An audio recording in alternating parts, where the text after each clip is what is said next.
penulis buku cerita, penulis buku perempuan tualang, penulis buku Raja Ampat dan kisahnya. Berikutnya, beliau juga aktif sebagai pembicara, diantaranya pembicara multikultural menjadi toleransi di masyarakat kita oleh bahasa Inggris. Sebagai pembicara di Why Volunteering in Education Field Matters oleh Universitas Erlangga, pembicara relawan lokal di mata internasional oleh Universitas Islam Negeri Wali Songo. Dan masih banyak segudang prestasi yang beliau miliki, namun untuk mempersingkat waktu, langsung saja kita mulai diskusi pada kali ini.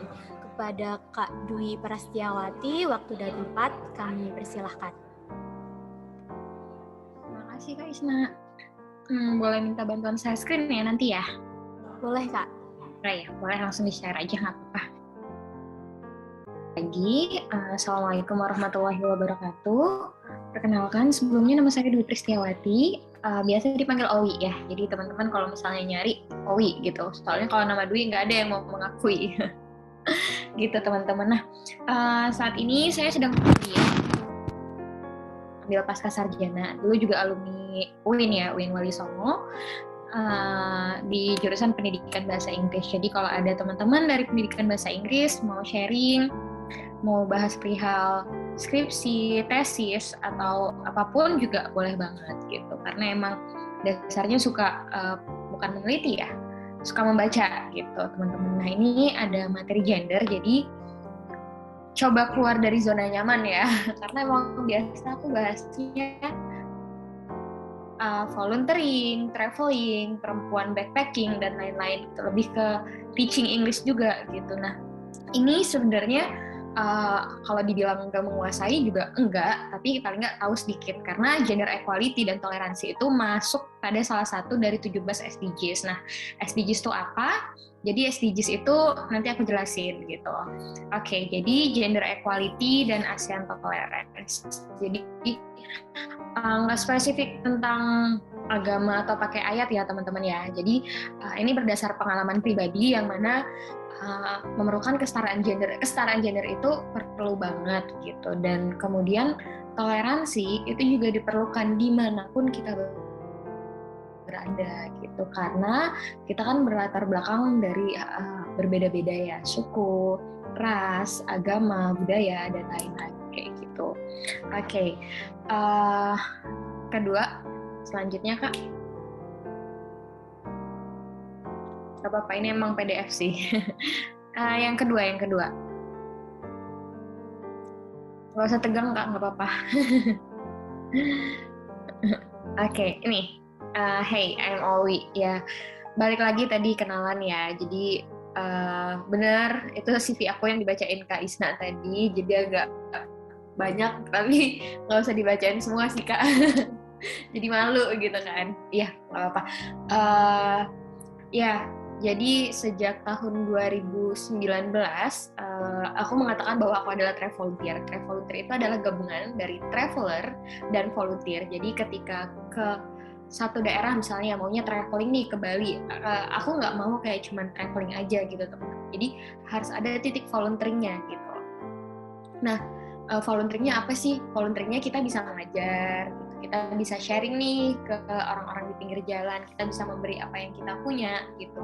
Nah, sama ketika ada volunteering project, misalnya volunteeringnya lagi di Papua misalnya nih, volunteering project di Papua, nggak cuma melulu volunteering aja gitu, nggak selamanya mengabdi, ngajar dan lain-lain. Jadi ambil sedikit buat traveling gitu. Jadi itulah asal-usul travel volunteering ya teman-teman. Jadi ketika teman-teman juga punya niat nih mau traveling ke Lombok nih, usahakan teman-teman juga melakukan sesuatu atau kegiatan yang bermanfaat, volunteering contohnya gitu.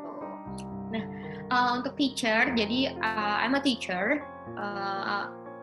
I say I'm a freelancer or part-timer, I don't know, tapi aku suka ngajar juga teman-teman. Jadi ketika ada kesempatan buat jadi relawan, aku ngajar gitu. Nah, dari ngajar ini juga bisa tahu nih kesetaraan gender itu gimana, gitu, toleransi itu gimana, karena sebagai seorang guru kita menghadapi murid yang berbeda-beda kayak gitu. Author Ya, aku nulis sekarang udah ada 11 buku, 3 buku diantaranya itu ditulis sendiri, yang mana satu judulnya adalah tentang perempuan tualang. Itu isinya puisi, ada 40 puisi, yang mana puisi itu aku dapatkan atau aku tulis selama perjalanan dari Jogja ke Raja Ampat, kemudian ke Wonosobo, ke pelosok-pelosok lainnya. Dan satu hal yang masih belum tuntas adalah tanah Sumatera gitu. Jadi puisi itu belum ada dibuat di tanah Sumatera. Ya, buku Perempuan Tualang juga ditulis untuk mendedikasikan bahwa perempuan itu juga bisa mengungkapkan pendapat, menghasilkan sebuah karya gitu. Jadi menjelaskan bagaimana isi dan pikiran seorang perempuan seperti itu. Lanjut. Nah, okay. How many countries that I visit before? There's also 5. But first is Indonesia ya. Jadi aku juga menghitung Indonesia karena nggak mungkin nih. Aku nggak menghitung daerah di mana aku lahir gitu. Kemudian also Malaysia. I've been teacher there for maybe 1 week or 2 weeks. Jadi cuman sebentar dan dikasih kesempatan yang menurut aku luar biasa, ngajarnya di Sekolah Indonesia Kuala Lumpur. Jadi anak-anak Indonesia yang tinggal di Kuala Lumpur dan sekolahnya di sekolah milik pemerintahan Indonesia yang ada di Malaysia kayak gitu. Nah, kalau ini sih diskriminasinya masih rendah banget ya teman-teman. Karena diskriminasinya rendah banget karena isinya masih anak-anak Indonesia gitu, jadi kurang kerasa dan kurang greget kayak gitu. Nah, kemudian di Thailand, kalau di Thailand ini I've stay into different place. The first is South Thailand, and then the second one is in North Thailand, also Bangkok. Jadi ada 3 daerah ya, yang mana toleransi paling tinggi itu ada di kota Bangkok ya, karena mungkin itu adalah kota wisata teman-teman. Ibu kota, iya, tempat turis, pelancong dan lain-lain. Nah, kalau misalnya di tempat wisata, toleransi itu udah tinggi gitu, karena mereka akan menghargai orang-orang yang ada, orang-orang yang datang. Tapi kalau misalnya masuk ke pelosok-pelosok gitu, itu bakal how to say, let's we called less tolerancy. Jadi toleransinya rendah banget karena mereka mungkin baru pertama kali lihat orang pakai jilbab, baru pertama kali lihat orang pakai baju panjang, di pelosok-pelosok itu ternyata orang-orangnya agamanya kuat banget. Dia nggak pernah lihat orang-orang how to say ya pakai jilbab gitu, karena kan paling menonjol jilbab waktu itu. Also in Lao, kalau Lao ini posisinya waktu itu border, jadi paspor di Vietnam udah mau habis, tapi nggak mau kembali ke Indonesia. Jadi itu namanya border ya teman-teman. Kalau misalnya teman-teman ke luar negeri, ASEAN ya, ASEAN kan nggak harus visa, jadi cuma paspor aja, batasnya cuma 30 hari. Nah, kalau misalnya teman-teman udah mau habis nih, besok udah 30 hari, aduh, daripada di blacklist dan nggak bisa kembali, harus dideportase, ngurus di KBRI, teman-teman bisa ke negara sebelahnya yang bisa ditempuh naik bis. Nah, ini contohnya Laos gitu. Jadi Laos ini juga masih how to say, dari Vietnam itu naik bis aja sekitar 10-11 jam, teman-teman udah bisa perpanjang paspor selama 30 hari lagi gitu. Istilahnya isi ulang sih kayak gitu. Nah, di Laos ini toleransinya juga masih rendah ya buat perempuan muslim ya teman-teman. Kenapa? Karena how to say, bakal ada banyak pertanyaan ketika teman-teman mengurus di imigrasi seperti itu, dari mana dan lain-lain. Dan selama di Laos pun nggak di Laos, di Vietnam teman-teman. Jadi di Vietnam itu aku pernah kena sidak ya karena pakai jilbab sendiri, jadi ngerasain diskriminasi yang mana waktu itu naik bis nih teman-teman dari how to say Bac Giang sampai akhirnya ke Hanoi. Jadi itu sama-sama di Vietnam, tapi yang satu perbatasan China, yang satu udah di kota gitu, ibu kotanya Vietnam kan, Hanoi. Nah, masalahnya adalah karena aku pakai jilbab, semua orang disuruh turun dan aku sendiri yang nggak paham itu bahasa apa, dan I choose to stay in the bus gitu. Jadi aku stay di bis dan itu ditanyain banyak banget pakai bahasa Vietnam yang aku nggak ngerti kayak gitu kan. Jadi kayak wah, ini diskriminasi nih terhadap orang muslim ya, khususnya perempuan ya, karena emang nggak ngerti bahasanya, disidak di bis kan. Jadi sampai ada orang bilang ini dari Indonesia dan orang pakai bahasa Vietnam membela aku kayak gitu. Jadi di situ ternyata even di diskriminasi kita nggak sendirian. Also di Singapura, kalau Singapura tuh toleransinya tuh tinggi banget teman-teman, karena emang daerah wisata, pendatang banyak, orang-orang Melayu banyak, bahkan ada kampung Bugis di sana. Jadi nggak usah khawatir kayak gitu. Next Kak. Okay, gender equality. So I already say before that I'm not too much understand about gender equality, but I'll try because it's part of SDGs gitu. Jadi gender equality itu juga penting. Sebenarnya di antara 17 SDGs aku nggak menguasai semuanya ya gitu, tapi aku belajar gitu. Nah, gender equality ini termasuk 17 dari satu dari 17 SDGs gitu. Mungkin teman-teman belum pernah dengar SDGs itu apa dan bagaimana, kenapa bisa terjadi, kenapa bisa diciptakan gitu. Dan oke, kita bahas SDGs. Next Kak. Nah, there is a Sustainable Development Goals. Jadi ada 17 SDGs. Kalau teman-teman punya relasi internasional atau bahkan relasi nasional deh, yang nggak cuma di kampus aja nih, mungkin dari HI, UNER, kemudian dari mana ya yang biasa SDGs itu, ilmu politik, bahasa Inggris, pendidikan, dan lain-lain di universitas lain-lain, teman-teman bakal akrab dan kenal SDGs gitu. Nah, untuk yang pertama, aku mau nanya dulu ke teman-teman, dari keseluruhan SDGs ini, gender equality di nomor berapa? Ada yang bisa jawab nggak? Ayo, ada yang mau jawab? Imam kali? Nadia? Oh, ada teman jauh saya nih, Nadia. Nomor 5, Kak. Oke, nomor 5. Oke, Sofai. Dan thank you. Ya, benar teman-teman. Jadi, di SDGs itu nomor 5 gitu, tapi aku mau jelasin satu-satu ya, walaupun nggak semuanya. Nah, SDGs ini adalah 17 poin yang dirancang oleh PBB, Perserikatan Bangsa-Bangsa, yang dimana seluruh negaranya di dunia ini udah menyetujui adanya SDGs, udah ingin Indonesia di 2030 atau 2050 aku lupa ya untuk khasnya. SDGs ini 2045. SDGs ini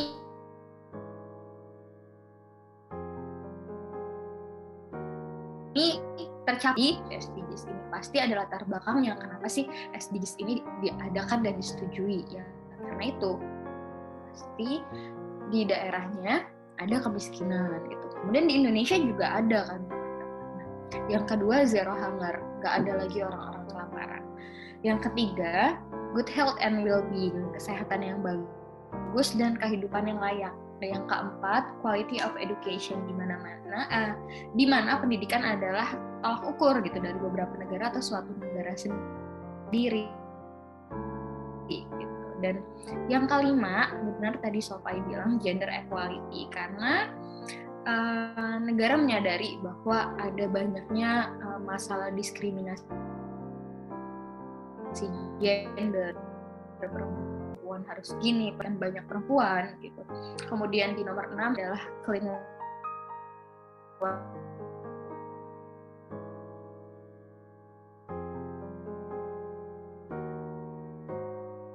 water and sanitation. Dan di 1970 kolaborasi dari SEDA untuk mencapai SDGs tersebut gitu. Nah, inilah salah satu contoh kolaborasi komunitas untuk mencapai SDGs, kayak misalnya sharing di sini yang kita bahas tentang gender equality kayak gitu. Next.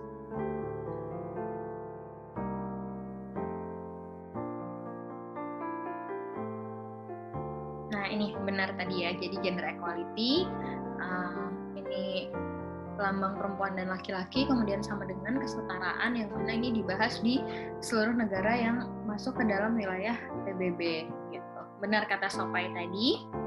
Next Kak.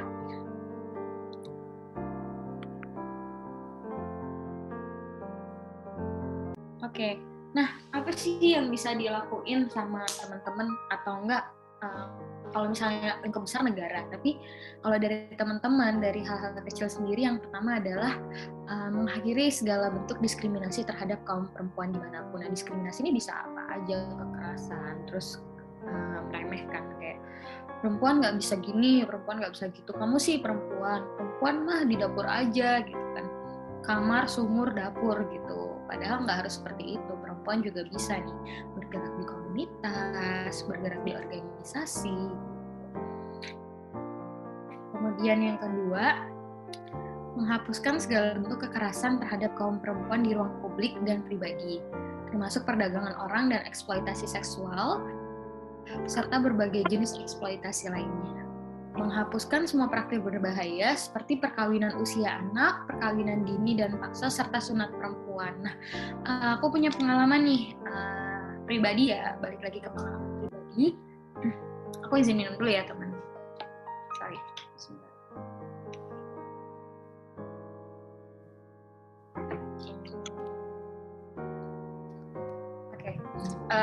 Pengalaman pribadi yang mana terjadinya perdagangan orang gitu. Nah, aku punya salah satu, how to say, I call yayasan or NGO, Bumi Kami namanya, itu pengembangan perempuan di Sumba, Nusa Tenggara, yang mana perempuan itu diminta untuk membuat rotan, karya ya, kerajinan dari rotan atau hasil alam yang ada di Sumba sendiri, spesifiknya Parawetana. Nah, kenapa sih mereka harus diajarin cara buat tas, buat yang lain, adalah biar mereka punya kemampuan bisa mandiri secara finansial ketika menjual itu, dan akhirnya tidak dieksploitasi sebagai pembantu di luar negeri gitu kan. Banyak banget perempuan-perempuan dari Sumba itu yang nggak bisa apa-apa, yang nggak bisa ngatur keuangan, yang nggak punya skill, itu dieksploitasi, diperdagangkan untuk jadi pembantu di asisten rumah tangga ya, di luar negeri, Malaysia, Singapura, dan lain-lain. Nah, ada lagi nih, sama, nggak jauh-jauh dari Sumba ya, sama di Bumi Kami juga ada orang-orang Sumba.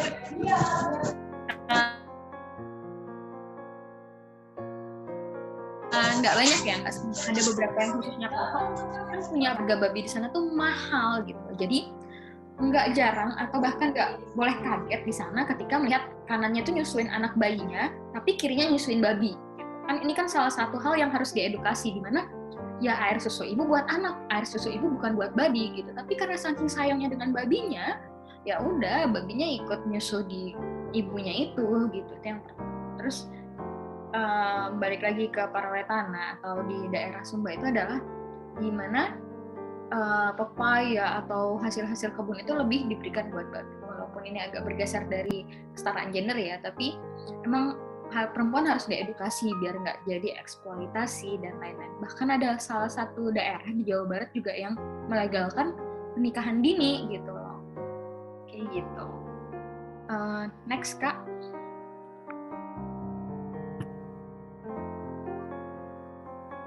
Nah, kalau dari KBBI sendiri,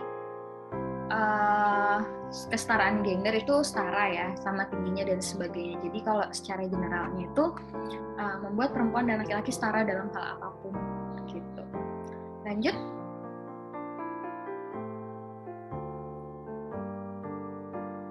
Nah, kind of judgment.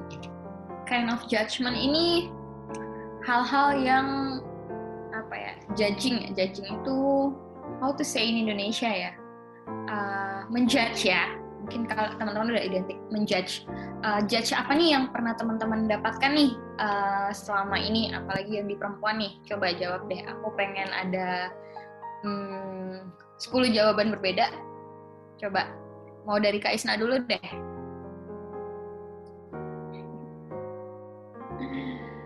Jadi judgement tuh kayak, alah kamu kan perempuan, lemah banget sih, kayak gitu. Atau enggak, udah kamu perempuan gak bisa kayak gini, biar cowok aja gitu. Ada nggak? Pasti ada ya. Coba deh, aku mau dengar 10 judge yang berbeda nih.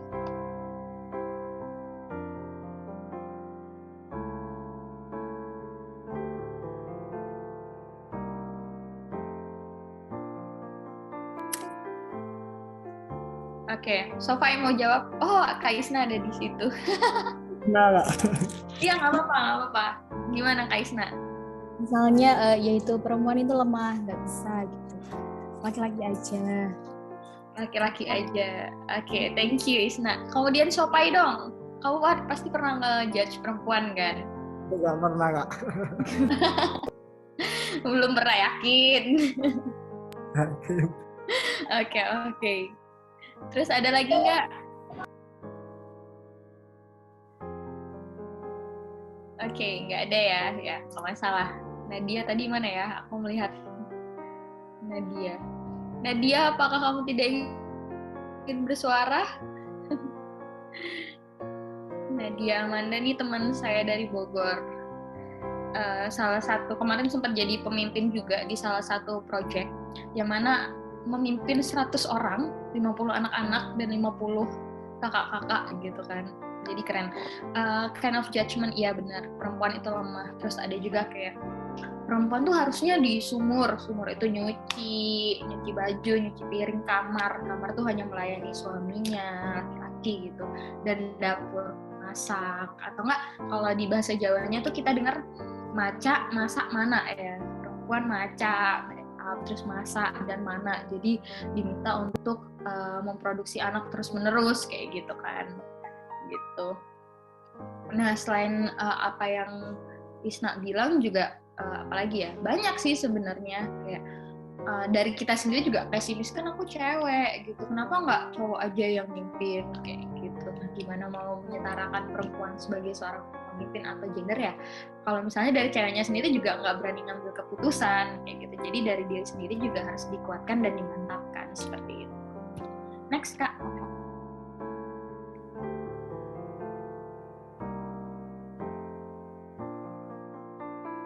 Nah, oke. Nah, kalau tadi kita sering dijudge nih sebagai seorang perempuan atau mungkin laki-laki juga ya, pasti bakal kena judge juga. Kamu kan cowok, nggak boleh dong masculinity, gitu. Nggak boleh dong maskulin. Ih, cowok kok pakai parfum. Ih, cowok kok pakai sisir. Cowok kok pakai bedak. Nggak masalah gitu loh. Nggak ada salahnya. Nah, apa sih yang bisa kita dapat lakukan teman-teman ketika misalnya kita mau bergabung dengan satu circle gitu, tapi takut nih diremehkan atau disepelekan atau bahkan tidak dihargai? Yang pertama, kita harus punya 21st century skill. Jadi 21st century skill itu adalah kemampuan atau keterampilan yang harus dimiliki semua orang di abad 21 gitu kan. Namanya 21st century skill gitu. Ini ada berapa ya? 17 atau unforget, Pak. This is part of them gitu. Jadi yang pertama critical thinking. Jadi kita harus punya kemampuan berpikir kritis. Kalau misalnya kita punya kemampuan berpikir kritis, orang akan memandang kita mampu gitu. Kita mampu kritis terhadap sesuatu, kritis terhadap pandangan, memandang hal dari berbagai macam perspektif kayak gitu. Second one is creative thinking. Beside critical, we also have creative. Jadi dengan adanya berpikir kreatif, ketika kita disudutkan, ketika kita dipojokkan karena ketidakmampuan kita atau bahkan karena gender, bahwa kita seorang perempuan, show them how creative we are gitu. Jadi tunjukin bahwa kita adalah orang yang kreatif gitu dalam melakukan sesuatu. Kalau misalnya kita kreatif, kita berpikir kritis gitu, kita nggak mudah dijatuhkan gitu. Orang udah tahu siapa kita. Jadi ini skill yang harus kita punya di abad sekarang gitu. Apalagi kekerasan dan lain-lain mulai terjadi. Jadi ketika kita punya wawasan luas, kita punya pengetahuan luas, kita punya relasi, kita punya kemampuan berpikir, orang akan segan. Gitu. Next Kak.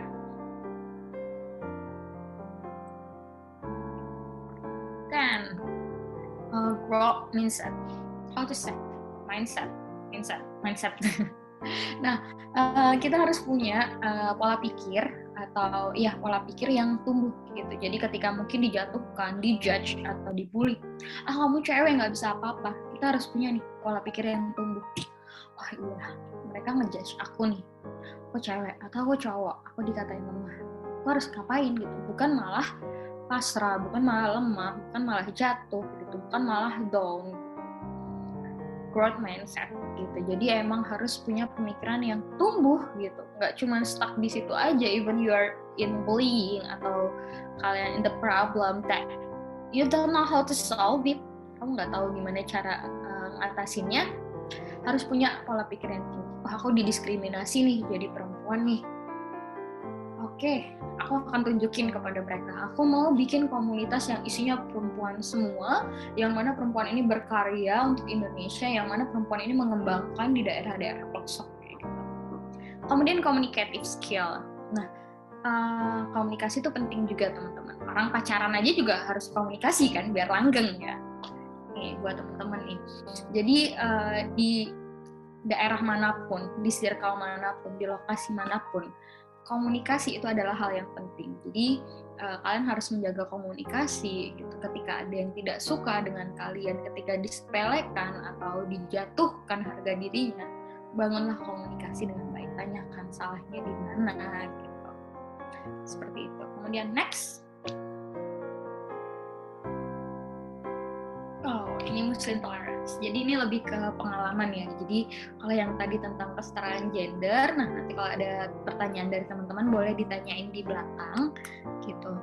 Nah kalau Muslim tolerance, jadi yang di awal tadi udah dibahas dan ini juga akan menyangkut sedikit tentang kesetaraan juga sih, dan ini berlatar belakang pengalaman pribadi gitu. Next Kak. Nah oke. Atas lagi deh. Aku pengen interaktif sih, tapi teman-teman pada mute ya, nggak apa-apa. Yang atas lagi aja Kak, tadi yang Muslim tolerance.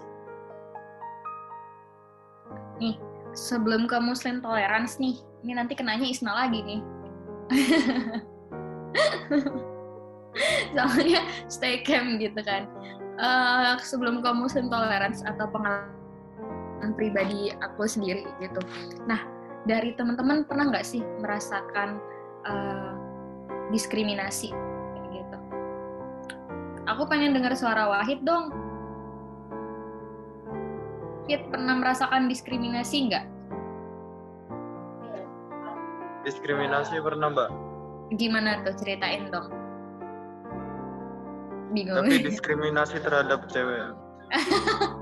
Kok bisa? Ya semisal mau mau kegiatan apa gitu, ladies first pokoknya gitu. Oh, oke. Ya. Itu masih sering banget ya Wahid ya sampai sekarang ya. Jadi apa-apa ladies first. Tapi sebenarnya kalau jujur aku juga masih suka seperti itu sih. Oke, thank you Wahid. Nah, ya benar. Di mana-mana ladies first. Sebenarnya itu mindset yang harus kita ubah juga sih. Karena kalau ngomongin kesetaraan gender ya nggak masalah gitu. Karena semua harus setara, cowok duluan atau cewek duluan nggak jadi masalah. Tapi kalau ngobrolin toleransi atau diskriminasi, aku tahu Wahid ini asalnya dari Kalimantan dan dia sekarang tinggal di Pulau Jawa ya, yang mana dia orang dengan latar belakang yang berbeda, nggak ngerti bahasa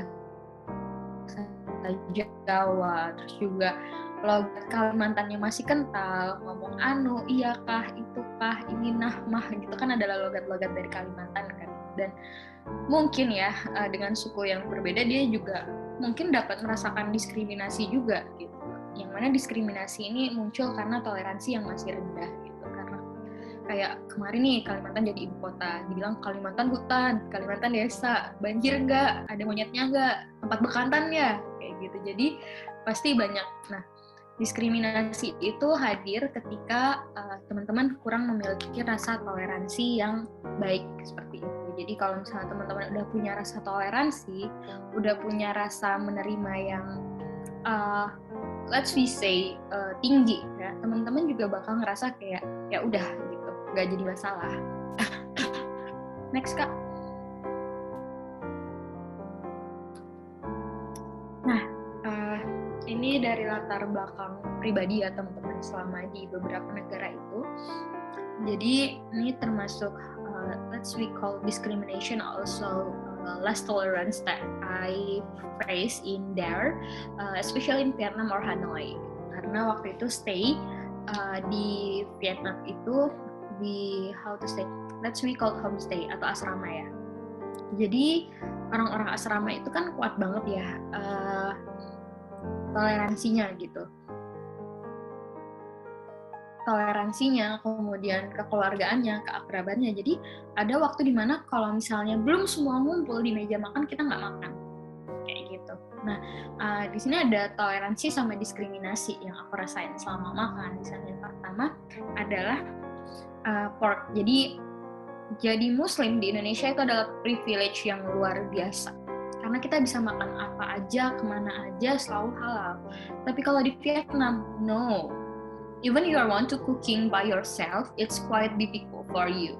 Jadi ketika kalian mau makan gitu, even masak nih sayur doang gitu kan, itu susahnya minta ampun karena di kulkas ada babi, gitu kan, minyaknya juga serba babi, sosis babi, yang lain-lain tuh babi. Gitu. Jadi udah terkontaminasi dan itu kayak, ya apa beli panci baru aja ya.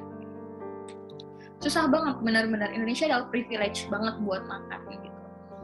Terus, nah, jadi untuk diskriminasi adalah kita sering nggak diajak makan teman-teman Muslim gitu. Kalau misalnya yang lain masak kita cuma ngeliatin, yang lain makan kita cuma ngeliatin. Bahkan kalau mau makan bareng, kita cuma beli sayur, udah mereka makan daging kita makan sayur gitu. Jadi kayak beda menu banget, beda kasta gitu istilahnya. Nah, tapi yang aku suka adalah pork burger ini ya. Jadi waktu itu kita mau perpisahan sama salah satu teman dari Prancis namanya Jimmy, terus si Dan, aku punya teman namanya Dan, dia orang Vietnam dan dia nggak pernah masak sapi gitu kan, dia selalu masak babi.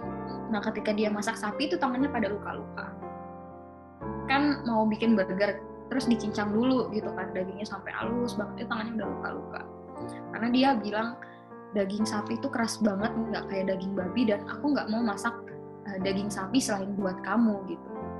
Dia benar-benar totalitas buat bikin sapi walaupun akhirnya dipanggangnya sama-sama gitu kan. Gitu. Nah, jadi teman-teman di luar negeri itu cuma tahu kita nggak bisa makan babi. Tapi nggak paham kalau misalnya apapun yang tercampur kayak minyak, kemudian kayak panci, kayak kulkas itu juga terkontaminasi gitu sama namanya gitu kan. Mereka nggak tahu, tapi dari situ aku tetap kayak menghargai banget sih ini temen juga, yang penting bismillah gitu, walaupun udah tahu itu udah minyak babi gitu. Nah itu toleransi yang tinggi banget sama Dan, aku masih ingat banget namanya Dan. Kemudian pork hotpot. Jadi pernah satu homestay itu ada yang ulang tahun salah satunya, terus diajak makan nih di hotpot dan dagingnya itu oke, ada yang bilang sapi, ada yang bilang babi, yang penting kita percaya aja itu sapi. Nah, yang babi pun dicampur gitu di dalam satu hotpot yang sama, sementara kita cuma, ini sayurnya ambil nih, ini daging sapi, tapi udah direbus bareng-bareng. Nah, itulah masalahnya adalah mereka nggak tahu bahwa apapun yang terkontaminasi itu nggak, nggak sama haram gitu loh. Kemudian freebie refill. Jadi kalau di Vietnam atau di beberapa negara kayak Thailand, kemudian Singapura, ketika kalian makan kayak misalnya di Buconan atau enggak di warteg ramesan, itu selalu ada bir gitu. Dan bisa di refill gitu. Kalau udah beli satu bisa di refill. Jadi dimanapun nggak khawatir gitu loh. Buat teman-teman yang biasa minum bir nggak khawatir nyari bir. Jadi bir itu adalah minuman yang biasa di sana. Gitu. Kalau Indonesia kan bir kaget nih lihat di Indomaret ada gitu, terus bintang ya, di Indomaret ada bintang, kaget kan, kayak masih kok dijual bebas di sini.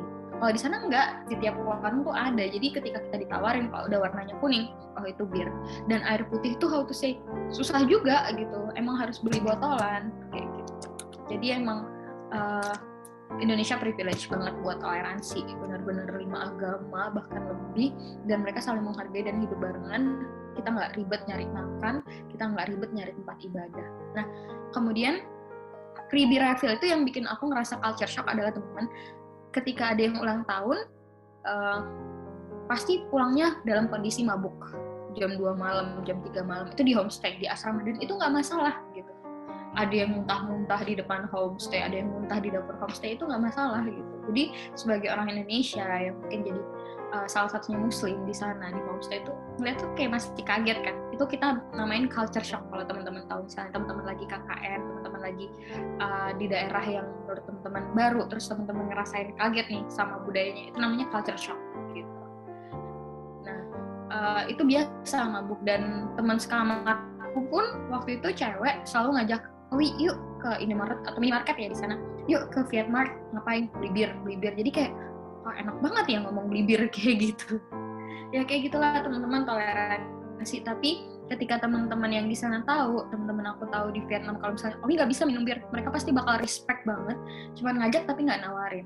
Ya paling kalau awal-awal, let's try, it's a really delicious, how to say, it's really chill and make you feel more happy kayak gitu. Jadi kadang diajak, tapi ketika di awal udah bilang enggak, mereka nggak terlalu maksa kayak gitu. "Oh, we not drink beer, it's just tea," gitu. Jadi mereka bahkan belikan teh ketika yang lain minum kayak gitu. Ya, toleransi emang seru banget.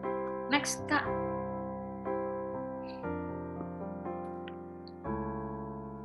Pray. Nah, in the pray ini adalah hal yang menurut aku sensitif ya. Karena pray ini di Vietnam itu banyak orang-orang yang tidak beragama gitu. Also di Thailand, kemudian di Laos, lebih banyak di Vietnam karena lebih lama di Vietnam. Nah, hal yang bikin aku ngerasa kayak terusir atau terdiskriminasi adalah supervisor's warning. Jadi aku pernah ngajar di Edo Like Sky Center itu di Bac Giang. Bac Giang itu sekitar 8 jam dari ibu kota Vietnam dan cuman 30 menit dari China, perbatasan. Jadi kalau buat orang-orang Vietnam yang dekat China, dia punya akses buat ke China tanpa harus naik pesawat gitu. Dia bisa lewat border, ada akses khusus gitu. Nah, waktu itu I'm the only one Muslim, jadi emang benar satu-satunya Muslim yang menurut aku ada di sana, karena itu jauh banget dari ibu kota. Dan ketika mau sholat, ketahuan murid, kan sholatnya di kelas, karena di ruang itu nggak ada gitu, di kamar tuh nggak ada ruang buat sholat, karena dari kamar mandi sampai kemanapun itu kita pakai sendal gitu, dari kamar mandi, kamar, dan lain-lain gitu. Nah, waktu itu sholat di salah satu kelas yang nggak kepake, terus ketahuan nih sama anak murid.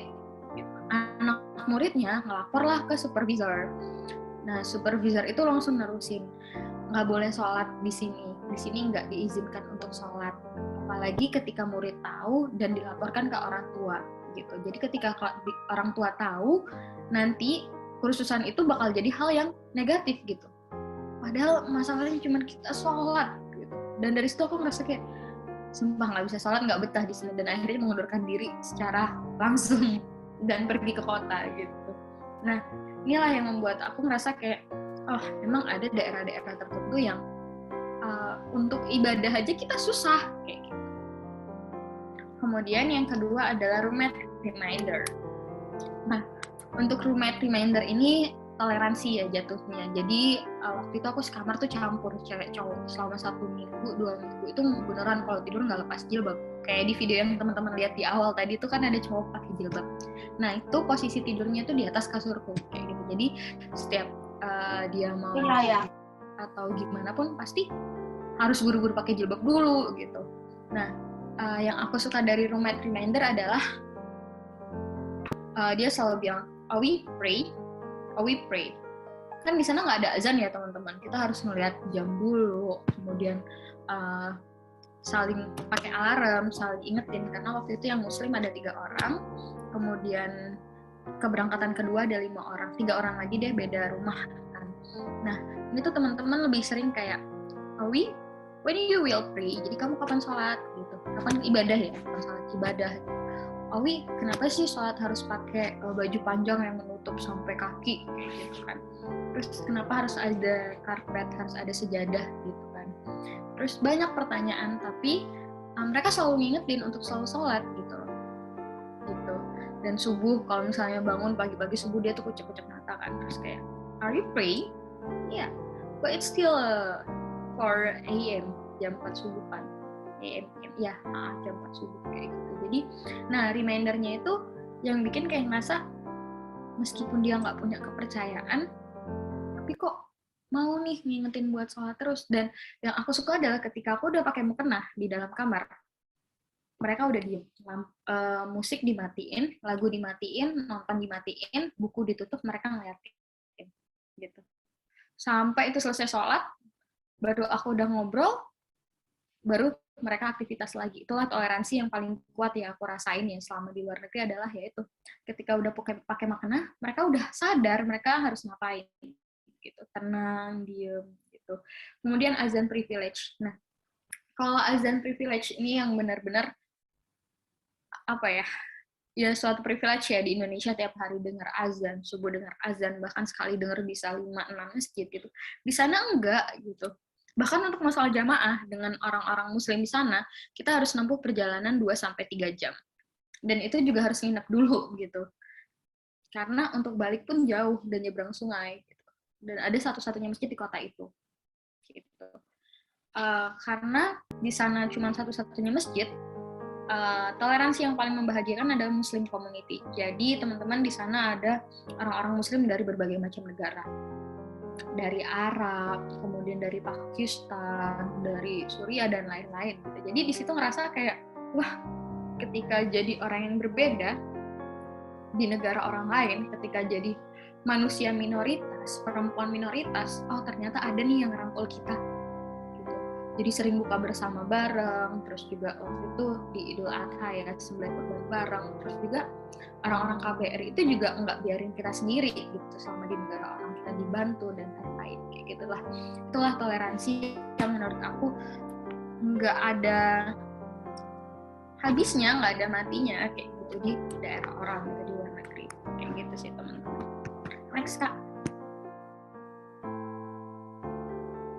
Nah, it's kind of discrimination ya. Jadi nggak selamanya happy juga ya kalau misalnya ada di luar negeri gitu. Apalagi pakai jilbab, karena aku berulang kali disuruh lepas jilbab. Terus ada pertanyaan dari murid kayak gini. Miss, ini kan musim panas. Karena musim panas kan panas banget ya teman-teman. Benar-benar kalau misalnya cowok itu bisa bisa sampai ke kupas gitu lehernya. Gitu. Karena Vietnam ini 4 musim. Kalau misalnya dia musim salju, dia ada salju. Gitu. Nah, ini kan musim panas, Miss. Emang nggak panas? Gitu. Emang nggak pengen lepas jilbab? Emang rambut Miss semana? Miss lepas aja gitu. Nah, diskriminasi ini juga yang aku rasain yang ketika tadi di video ada yang pakai jilbabku. Itu posisi aku di luar, tapi jilbab selalu ada di kasur kan, jilbab langsungan buat ganti tidur. Bangun-bangun, keluar datang-datang, itu jilbab udah nggak ada dan dipakai. Sering banget disembunyiin. Itu aku ngerasa kayak, oke, kamu bercanda, kamu main-main, gak apa-apa, tapi itu adalah satu hal yang merujuk ke diskriminasi. Gitu.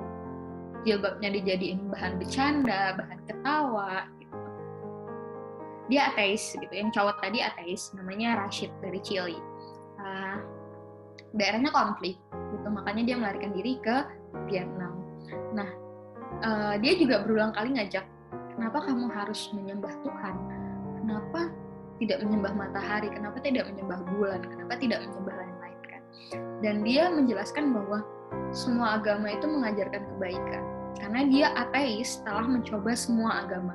Dia udah nyoba Islam, Kristen, dia coba Shinto dan lain-lain gitu kan. Dia nyoba dan akhirnya dia merasa dia melepas kepercayaannya ketika dia udah mencoba semua dan merasa semua agama baik, tapi percuma ketika orang menganut agama tapi tidak baik. Basic bahasa agama. Nah itu dia selalu ngajak jadi ateis. Oh ya udah, kamu bisa jadi baik kok tanpa harus punya agama dan lain-lain. Gitu. Nah balik lagi ke diskriminasi. Diskriminasi apa nih yang bisa kita dapatkan atau diskriminasi apa yang biasa didapatkan? Yang pertama di shuttle bus, baik di halte atau di dalam bus. Diskriminasi khususnya pakai jilbab ya, muslimah ya.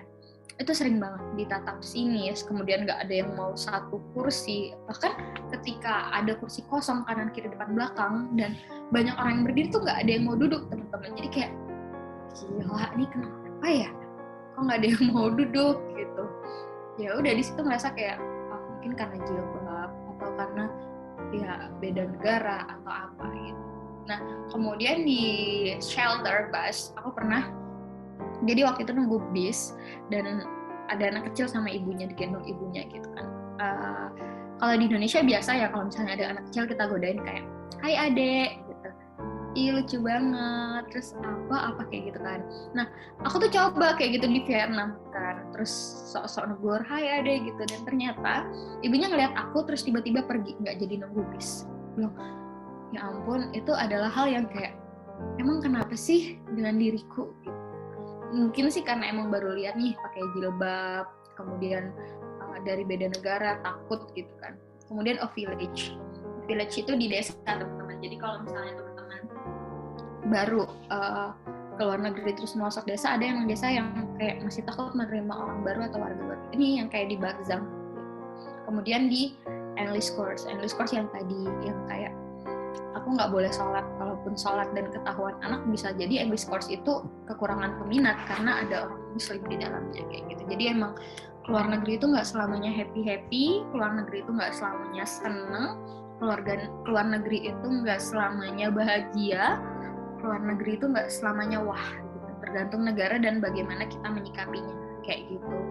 Kecuali kalau teman-teman ke Turki, kemudian ke Arab, karena itu kan toleransi dengan Muslim dan jilbab gitu, jadi nggak masalah. Tapi kalau teman-teman ke negara komunis kayak Vietnam, kemudian China, itu siap-siap untuk merasakan culture shock atau diskriminasi. Gitu. Next Kak.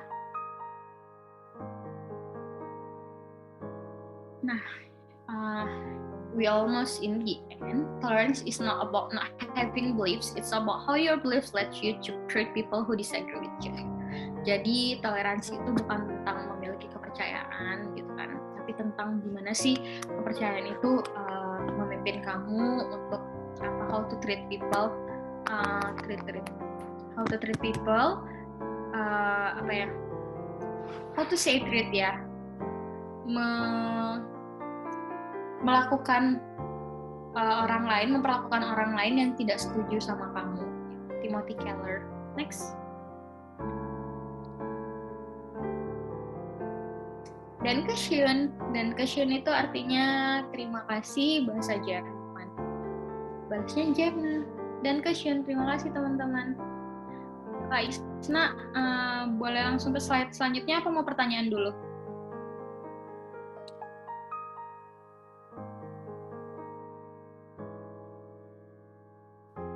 Aku serahin ke Kak Isna ya. Thank you. Barangkali dari teman-teman ada yang ingin ditanyakan dulu?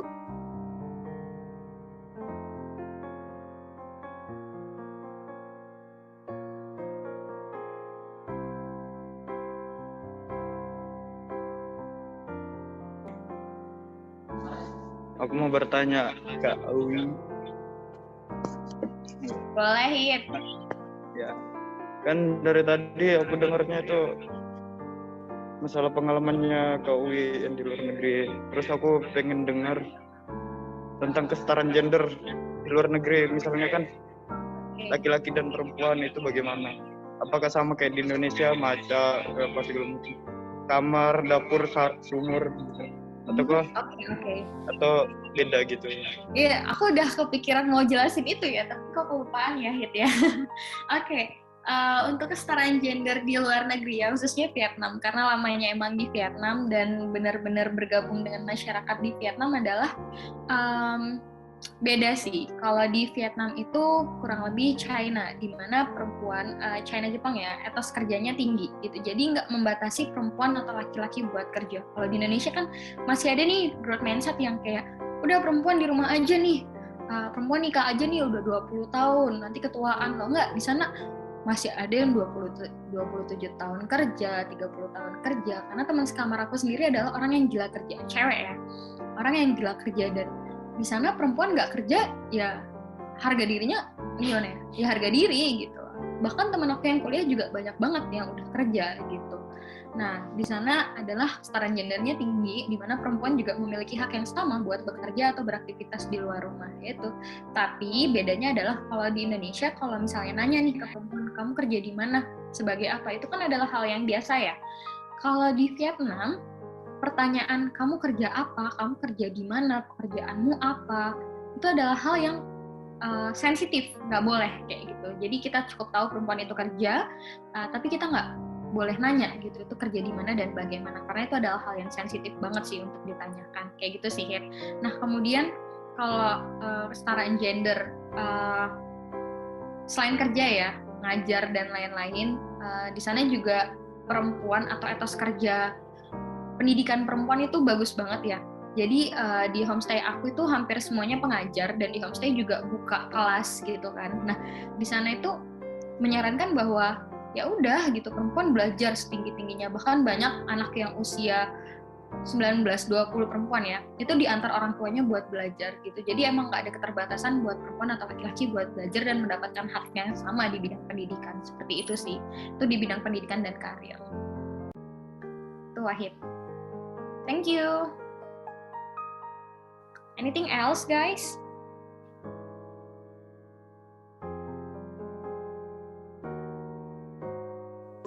Ya, bagi teman-teman yang ingin bertanya, ada kesempatan sebelum dilanjutkan slide berikutnya.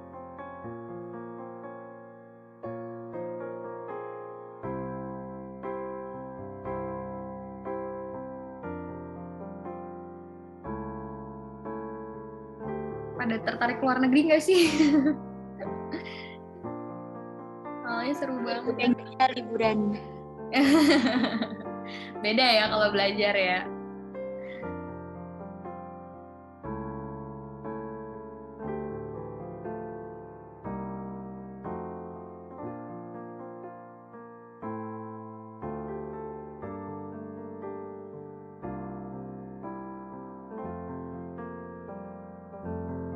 Ada lagi?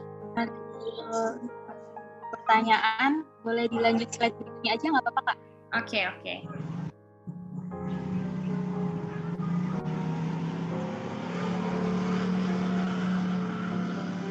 Yeay.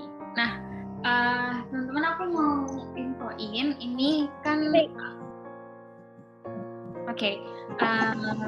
Ya, jadi Yawi di sini mewakili Bestari Pertiwi. Jadi Bestari Pertiwi adalah salah satu organisasi yang mana bergerak di bidang pendidikan, kesehatan, lingkungan, budaya, ekonomi, dan pariwisata. Nah, Bestari Pertiwi sendiri mau mengadakan kegiatan Bestari Mengerti Ingin Kedua Yogyakarta pada tanggal 21 sampai 20. Oke, 21 sampai 27 Maret besok. Nah, untuk ini kan selama 1 minggu di bulan Maret. Nah, ini ada pendaftaran untuk fully funded lagi dibuka. Jadi teman-teman fully funded itu sistem seleksi. Ketika teman-teman mendaftar di kegiatan ini, teman-teman akan dapat perlengkapan gratis dan dibiayain untuk ikut program itu dari daerah asal. Misalnya nih, ada yang berangkat dari Semarang, dia dibiayain dari Semarang. Nah, ini ada 3 pembiayaan, fully, parsial, sama self. Jadi fully itu benar-benar dibiayain gratis. Dari Surabaya akan dibiayai juga dari Surabaya, kayak gitu sama. Kemudian ada parsial. Parsial ini buat teman-teman belum beruntung untuk fully. Mau di-mute ya? Bapak. Oh, dan thank you. Nah, untuk fully itu Bayu kecepet.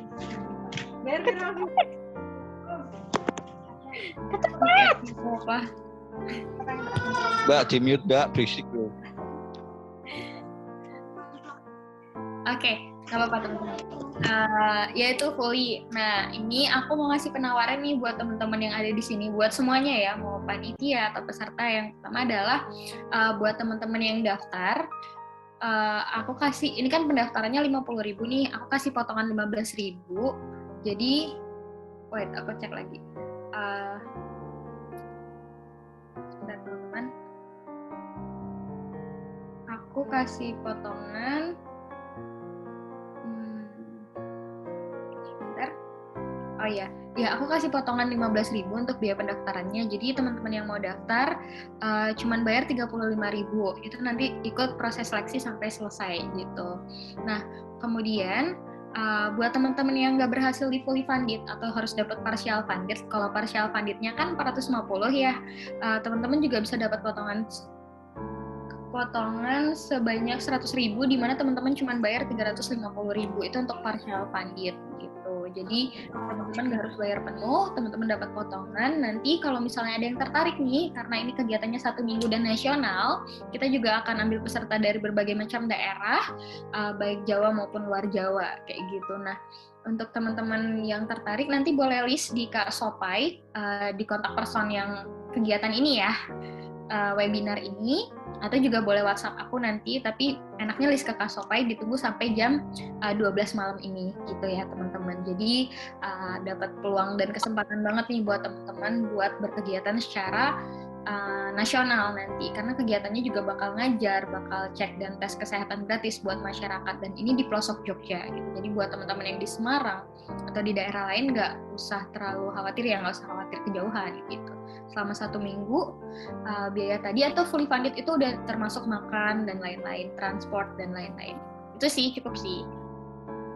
Mungkin kalau ada yang mau ditanyain terkait ini atau terkait kesetaraan gender tadi, boleh silahkan. Sudah Kak Isna. Oke, baik teman-teman, dipersilakan ya sekali lagi yang mau menanyakan boleh terkait program volunteer ini atau dari materi.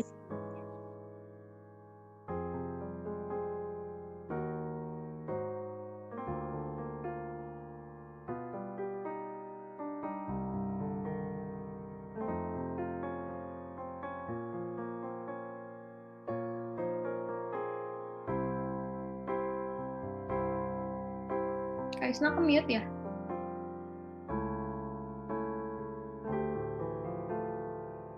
Oke. Gitu, teman-teman.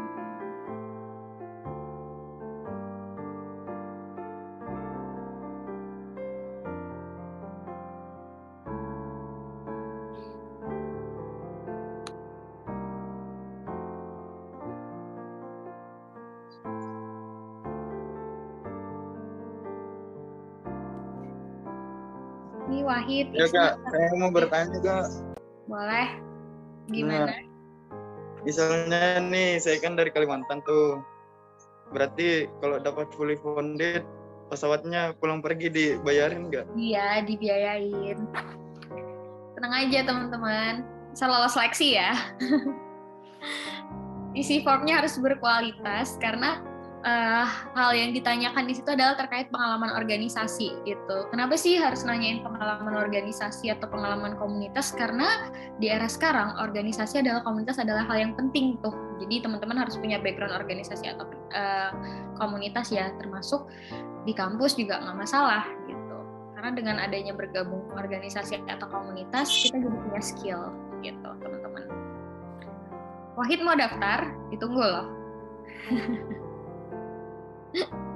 Isna boleh, nanti list aja ke Sopai. Thank you.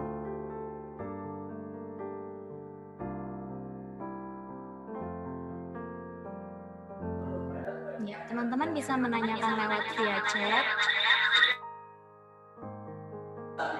chat atau pakai raise hand.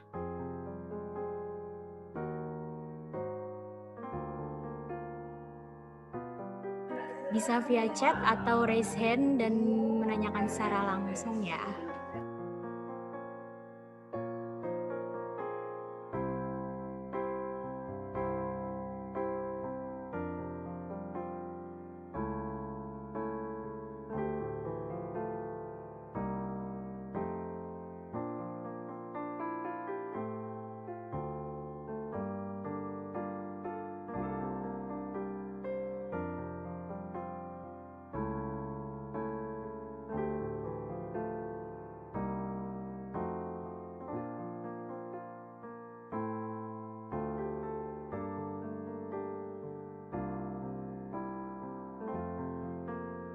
Ya, sepertinya di kolom chat sudah ada yang bertanya. Saya bacakan terlebih dahulu pertanyaannya. Dari Titin Priyanti. Assalamualaikum warahmatullahi wabarakatuh. Izin bertanya, Kak. Melihat dalam negeri kita, gagasan-gagasan kesetaraan gender berwawasan Islam memang banyak dipromosikan oleh ulama dan intelektual muslim di Indonesia. Hal tersebut menjadikan Indonesia menjadi posisi terunggul dalam masalah studi gender yang berwawasan Islami. Lalu, sesuai dari pengalaman kakak di negara-negara selain Indonesia, bagaimana garis besar dalam mempromosikan kesetaraan gender, khususnya dalam gender muslim di negara lain? Melihat di Indonesia kan banyak dari ulama dan intelektual muslim sendiri. Terima kasih. Thank you Kak Isna, thank you Kak Titin. Ini pertanyaannya menurut aku berat ya, karena emang ya berat. Nah, kalau menurut aku ya langsung ke pertanyaannya adalah gimana sih negara-negara lain itu mempromosikan kesetaraan gender khususnya dalam gender muslim di negara lain. Jadi kalau aku lihat kan emang ke beberapa negara ini baru 6 ya, yang mana negara ini adalah mayoritas how to say that they are not Muslim gitu. Jadi mayoritas mereka adalah Muslim. Now how their country to promote their gender equality, yang pertama adalah itu dimasukkan lewat edukasi gitu. Edukasi atau pendidikan. Jadi dosen atau guru-guru di sana mengejarkan bahwa perempuan juga memiliki hak buat belajar kayak gitu. Tapi untuk background Muslim sendiri atau intelektual Muslim sendiri di Vietnam, Thailand, Malaysia, Laos, Singapura itu nggak ada disangkut pautkan agama, karena emang agama itu adalah hal yang sensitif untuk diobrolin sih Kak Titin. Jadi nggak boleh tuh kita nanya agamamu apa gitu, nggak boleh kita nanya kok kamu nggak ibadah kayak gitu. Jadi ketika ada di beberapa negara itu, hal apapun yang mau kita bahas, misalnya pendidikan, pekerjaan, kemudian apapun, nggak boleh disangkut pautkan dengan agama gitu. That's privilege in Indonesia adalah kita masih bisa bertoleransi dengan agama, tapi di sana nggak boleh kayak gitu. Itu sih pengalaman yang aku rasain ya kalau ngomongin kesetaraan gender yang dikaitkan dengan agama di beberapa negara. But I don't know in some countries like Turki, kemudian Pakistan, kemudian negara-negara Muslim lain aku nggak tahu sih Kak. Tapi sejauh pengalaman ini, ASEAN yang mayoritas Muslimnya cuma ada di Indonesia, Brunei dan Malaysia mungkin itu nggak boleh dibahas di Vietnam dan lain-lain. Semoga menjawab ya Kak ya. Thank you. Oke, terima kasih jawabannya. Bagaimana, adakah pertanyaan lain lagi?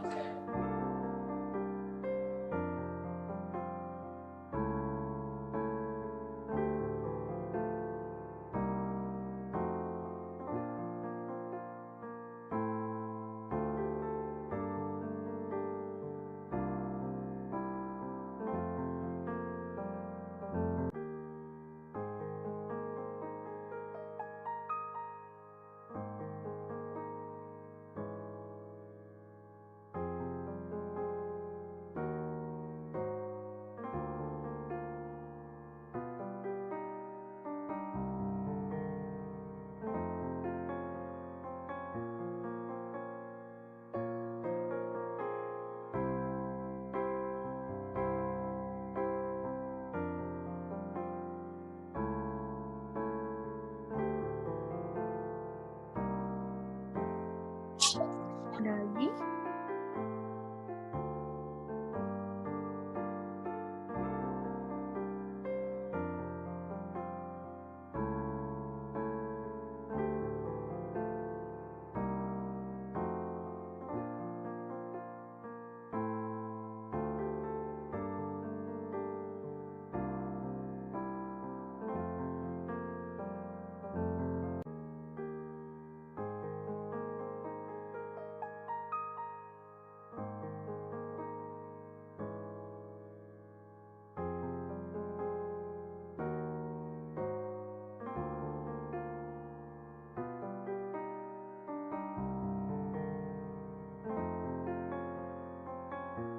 Bagaimana teman-teman? Sudah tidak ada yang ditanyakan? Atau memang sudah paham semua?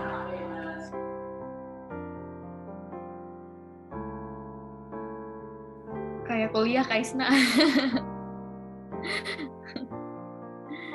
Oke, lanjut.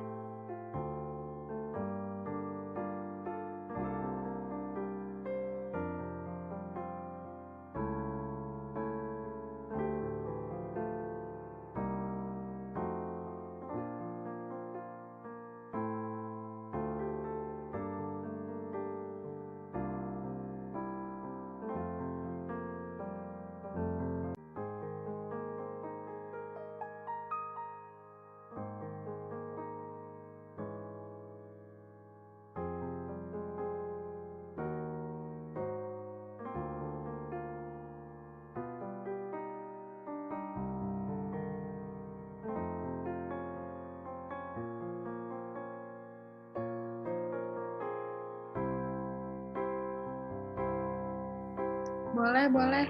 Tuh ada yang mau nanya, Kak. Iya, Kak Fatima Sulistianingrum. Kak izin bertanya, setara bukan berarti sama.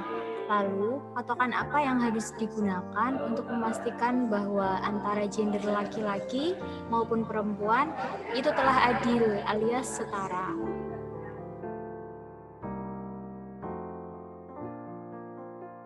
Oke, setara bukan berarti sama. Adil bukan berarti sama sih. Lalu patokan apa yang harus untuk memastikan bahwa antara laki-laki maupun perempuan itu telah adil alias setara? Ada yang bisa bantu jawab? Kak Isna? Oke.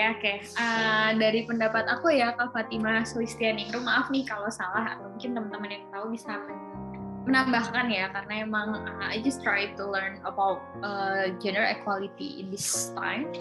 Jadi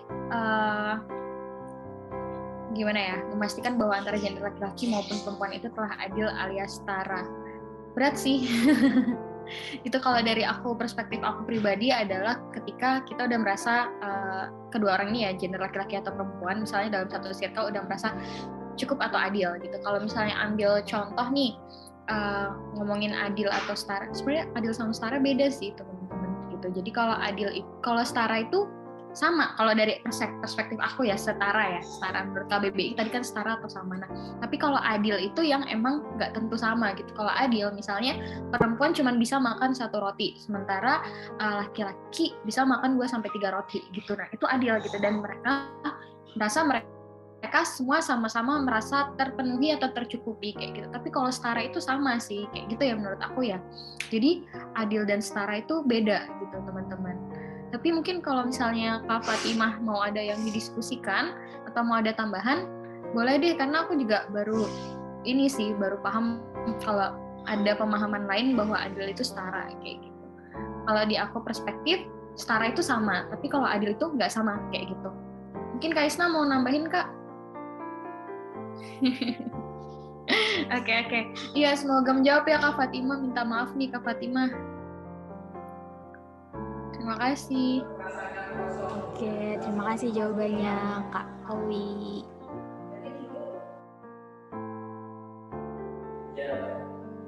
Baik, buat teman-teman, jika sudah tidak ada yang ingin ditanyakan, maka diskusi pada hari ini bisa kita tutup ya, atau ada yang masih bertanya lagi?